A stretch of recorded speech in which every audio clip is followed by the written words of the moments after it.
जय श्री कुंज बिहारी की, जय श्री राधा प्यारी की।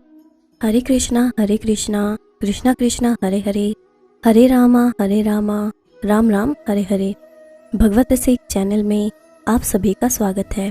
हरि के प्यारे भक्तों, आज हम श्री कृष्ण के जीवन से जुड़ी 24 अनसुनी ऐसी बातें जानेंगे जिनके बारे में शायद आप जानते हो और शायद नहीं भी। और अगर आप उन बातों को जानना चाहते हैं तो इस वीडियो को अंत तक ज़रूर देखिएगा। मगर उससे पहले अगर आपने अभी तक इस चैनल को सब्सक्राइब नहीं किया है तो जल्दी से इस चैनल को सब्सक्राइब करें ताकि नई वीडियो अपलोड होते ही आपके पास उसकी नोटिफिकेशन आ जाए और आप सबसे पहले उस वीडियो को देख सको। तो चलिए जानते हैं। ऐसी कई बातें हैं जो भगवान श्री कृष्ण के जीवन से जुड़ी हैं, जिन्हें शायद ही आप सभी लोग जानते हैं। तो चलिए जानते हैं कि वो बातें क्या हैं। भगवान श्री कृष्ण के खड़ग का नाम नंदक और गदा का नाम कौमोदकी और शंख का नाम पांचजन्य था जो गुलाबी रंग का था। भगवान श्री कृष्ण के परम धाम गमन के समय ना तो उनका एक भी केश श्वेत था और ना ही उनके शरीर पर कोई झुर्री थी। भगवान श्री कृष्ण के धनुष का नाम शारंग और मुख्य आयु चक्र का नाम सुदर्शन था। वो लौकिक, दिव्यास्त्र और देवास्त्र तीनों रूपों में कार्य कर सकता था। उनकी बराबरी के विध्वंसक केवल 2 अस्त्र और हैं। पाशुपतास्त्र जो शिवजी, कृष्ण और अर्जुन के पास थे, और प्रस्वपास्त्र जो शिवजी, वसुगण, भीष्म और कृष्ण के पास थे। भगवान श्री कृष्ण की परदादी मरीषा और सौतेली माँ रोहिणी नाग जनजाति की थी। भगवान श्री कृष्ण से जेल में बदली गई यशोदा पुत्री का नाम एकांशा था, जो आज विंध्यवासिनी देवी के नाम से पूजी जाती है। भगवान श्री कृष्ण की प्रेमिका राधा का वर्णन महाभारत, हरिवंश पुराण, विष्णु पुराण और भागवत पुराण में नहीं है। उनका उल्लेख ब्रह्मवैवर्त पुराण, गीत गोविंद और प्रचलित जन श्रुतियों में रहा है। जैन परंपरा के मुताबिक भगवान श्री कृष्ण के चचेरे भाई तीर्थकर नेमिनाथ थे, जो हिंदू परंपरा में घोर अंगिरस के नाम से प्रसिद्ध हुए। भगवान श्री कृष्ण अंतिम वर्षों को छोड़कर कभी भी द्वारिका में 6 महीने से अधिक नहीं रुके। भगवान श्री कृष्ण ने अपनी औपचारिक शिक्षा उज्जैन के संदीपनी आश्रम में मात्र कुछ महीनों में पूरी कर ली थी। ऐसा माना जाता है कि घोर अंगिरस अर्थात नेमिनाथ के यहाँ रहकर भी उन्होंने साधना की थी। प्रचलित अनुश्रुतियों के अनुसार भगवान श्री कृष्ण ने मार्शल आर्ट का विकास ब्रज क्षेत्र के वनों में किया था और डांडिया रास उन्हीं का नृत्य रूप है। कालीपट्टू का प्रथम आचार्य कृष्ण को माना जाता है। इसी कारण नारायणी सेना भारत की सबसे भयंकर प्रहारक सेना बन गई। भगवान श्री कृष्ण के रथ का नाम जैत्र था और उनके सारथी का नाम दारुक और बाहुक था। उनके घोड़ों के नाम थे शैव्य, सुग्रीव, मेघपुष्प और बलाहक। भगवान श्री कृष्ण की त्वचा का रंग मेघ श्यामल था और उनके शरीर से एक मादक गंध स्रावित होती थी। भगवान श्री कृष्ण की मांसपेशियां मृदु थी पर युद्ध के समय विस्तृत हो जाती थी, इसलिए सामान्यतः लड़कियों के समान दिखने वाला उनका लावण्यमय शरीर युद्ध के समय अत्यंत कठोर दिखाई देने लगता था। एक ऐसे ही लक्षण कर्ण, द्रौपदी और कृष्ण के शरीर में देखने को मिलते थे। जन सामान्य में ये भ्रांति स्थापित है कि अर्जुन सर्वश्रेष्ठ धनुर्धर थे, पर वास्तव में कृष्ण इस विद्या में भी सर्वश्रेष्ठ थे।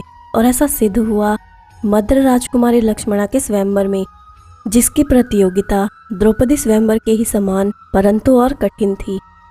यहाँ कर्ण और अर्जुन दोनों असफल हो गए और तब श्री कृष्ण ने लक्ष्य वेध कर लक्ष्मणा की इच्छा पूरी की, जो पहले से ही उन्हें अपना पति मान चुकी थी। भगवान श्री कृष्ण ने कई अभियान और युद्धों का संचालन किया था, पर इनमें 3 स्वार्थिक भयंकर थे। पहले महाभारत, दूसरा जरासंध और तीसरा काल्यवन के विरुद्ध और नरकासुर के विरुद्ध। भगवान श्री कृष्ण ने केवल 16 वर्ष की आयु में विश्व प्रसिद्ध चाडुर और मुष्टिक जैसे मल्लों का वध किया। मथुरा में दुष्ट रजक के सिर को हथेली के प्रहार से काट दिया। भगवान श्री कृष्ण ने असम में बाणासुर से युद्ध के समय, भगवान शिव से युद्ध के समय माहेश्वर जल के विरुद्ध वैष्णव ज्वर का प्रयोग कर विश्व का प्रथम जीवाणु युद्ध किया था। भगवान श्री कृष्ण के जीवन का सबसे भयंकर द्वंद्व युद्ध सुभद्रा की प्रतिज्ञा के कारण अर्जुन के साथ हुआ था, जिसमें दोनों ने अपने सबसे विनाशक शस्त्र सुदर्शन चक्र और पाशुपतास्त्र निकाले थे। बाद में देवताओं के हस्तक्षेप से दोनों शांत हुए। भगवान श्री कृष्ण ने 2 नगरों की स्थापना की थी, द्वारिका और पांडव पुत्रों के द्वारा इंद्रप्रस्थ। भगवान श्री कृष्ण ने कलारी पट्टू की नींव रखी, जो बाद में बौद्ध धर्म से होते हुए आधुनिक मार्शल आर्ट में विकसित हुए। भगवान श्री कृष्ण ने श्रीमद् भगवद गीता के रूप में आध्यात्मिकता की वैज्ञानिक व्याख्या दी, जो मानवता के लिए आशा का सबसे बड़ा संदेश थी और है और सदैव रहेगी। जब हम पहली बार भगवद गीता पढ़ते हैं तो हम एक अंधे व्यक्ति के रूप में पढ़ते हैं और बस इतना ही समझ में आता है कि कौन किसके पिता, कौन किसकी बहन, कौन किसका भाई, बस इससे ज़्यादा कुछ समझ नहीं आता। जब हम दूसरी बार भगवद गीता पढ़ते हैं तो हमारे मन में सवाल जागते हैं कि उन्होंने ऐसा क्यों किया या उन्होंने वैसा क्यों किया। जब हम तीसरी बार भगवद गीता को पढ़ेंगे तो हमें धीरे धीरे उसके मतलब समझ में आने शुरू हो जाएंगे, लेकिन हर एक को वो मतलब अपने तरीके से ही समझ में आएंगे। जब चौथी बार हम भगवद गीता को पढ़ेंगे तो हर एक पात्र की जो भावनाएं हैं उसको आप समझ पाएंगे कि किसके मन में क्या चल रहा है। जैसे अर्जुन के मन में क्या चल रहा है या दुर्योधन के मन में क्या चल रहा है, इसको हम समझ पाएंगे। जब 5वीं बार हम भगवद गीता को पढ़ेंगे तो पूरा कुरुक्षेत्र हमारे मन में खड़ा होता है, तैयार होता है। हमारे मन में अलग अलग प्रकार की कल्पनाएं होती हैं। जब हम 6ठी बार भगवद गीता को पढ़ते हैं तब हमें ऐसा नहीं लगता कि हम पढ़ रहे हैं, हमें ऐसा लगता है कि कोई हमें ये बता रहा है। जब हम 7वीं बार भगवद गीता को पढ़ेंगे तब हम अर्जुन बन जाते हैं और ऐसा ही लगता है कि सामने वही भगवान श्री कृष्ण है जो मुझे ये बता रहे हैं। और जब हम 8वीं बार भगवद गीता पढ़ते हैं तब यह एहसास होता है कि श्री कृष्ण कहीं बाहर नहीं है, वो तो हमारे अंदर है और हम उनके अंदर हैं। जब हम 8 बार भगवद गीता पढ़ लेंगे तब हमें गीता का महत्व पता चलेगा कि इस संसार में भगवद गीता से अलग कुछ है ही नहीं और इस संसार में भगवद गीता ही हमारे मोक्ष का सबसे सरल उपाय है। भगवद गीता में ही मनुष्य के सारे प्रश्नों के उत्तर लिखे हैं। जो प्रश्न मनुष्य ईश्वर से पूछना चाहता है वो सब गीता में सहज ढंग से लिखे हैं।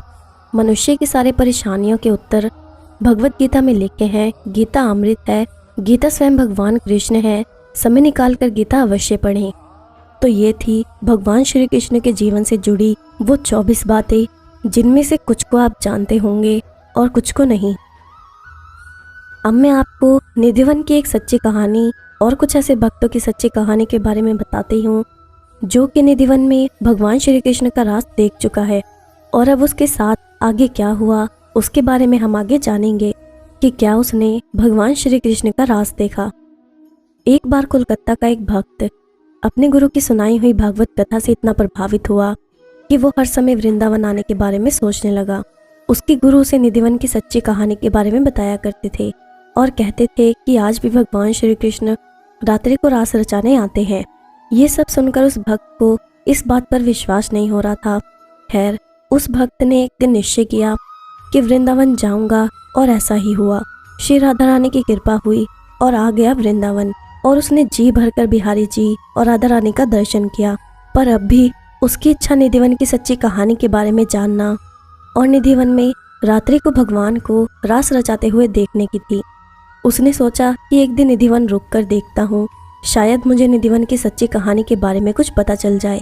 इसलिए वो वहीं पर रुक गया और देर तक बैठा रहा और शाम जब होने को आई तब एक पेड़ की लता की आड़ में वो छिप गया। जब शाम के वक्त वहाँ के पुजारी निधिवन को खाली करवाने लगे तो उनकी नजर उस भक्त पर पड़ गई और उसे वहाँ से जाने को कहा। पुजारी जी के कहने पर वो भक्त वहाँ से चला गया, लेकिन उस भक्त के मन में उथल पुथल चल रही थी। वो तो रास बिहारी की रास लीला देखने के लिए ललायित था और उसके मन में अपने गुरु की बात की पता लगाना था कि निधिवन की सच्ची कहानी सच है या नहीं। अगले दिन वो फिर से वहां जाकर छिप गया और फिर से शाम होते ही पुजारी जी द्वारा निकाल दिया गया। ऐसा करते करते आखिर एक दिन उसने निधिवन में एक ऐसा कोना खोज निकाला जहां उसे कोई ढूंढ ना सके और वो निधिवन की सच्ची कहानी के बारे में जान सके। वो भक्त आंखें मूंद सारी रात वहीं निधिवन में बैठा रहा और अगले दिन जब सेविका निधिवन में साफ सफाई करने आई तो पाया कि एक व्यक्ति बेसुध पड़ा हुआ है, उसके मुंह में झाग निकल रहा है। तब उन सेविकाओं ने सभी को बताया तो लोगों की भीड़ जमा हो गई। सभी ने उस व्यक्ति से बात करने की कोशिश की लेकिन वो कुछ भी नहीं बोल पा रहा था। लोगों ने उसे खाने के लिए मिठाई दी लेकिन उसने नहीं ली और ऐसे ही वो 3 दिन तक बिना कुछ खाए पिए बेसुध पड़ा रहा। और 5 दिन बाद जब उसके गुरुजी को, जो गोवर्धन में रहते थे, उनको बताया गया, तब उनके गुरुजी वहां पहुंचे और उसे गोवर्धन अपने आश्रम में ले गए। आश्रम में भी वो ऐसे ही रहा और एक दिन सुबह सुबह उस व्यक्ति ने अपने गुरुजी की ओर इशारा करके लिखने के लिए कलम और कागज मांगा। गुरुजी ने ऐसा ही किया और उसे वो कलम और कागज देकर गंगा में स्नान करने के लिए चले गए। वापिस आए तो पाया कि उसने दीवार के सहारे अपना शरीर त्याग दिया था और जो कलम और कागज उसको लिखने के लिए दिया गया था उस पर उसने कुछ लिखा हुआ था। अब आप ध्यान से सुनिए उस पर क्या लिखा हुआ था।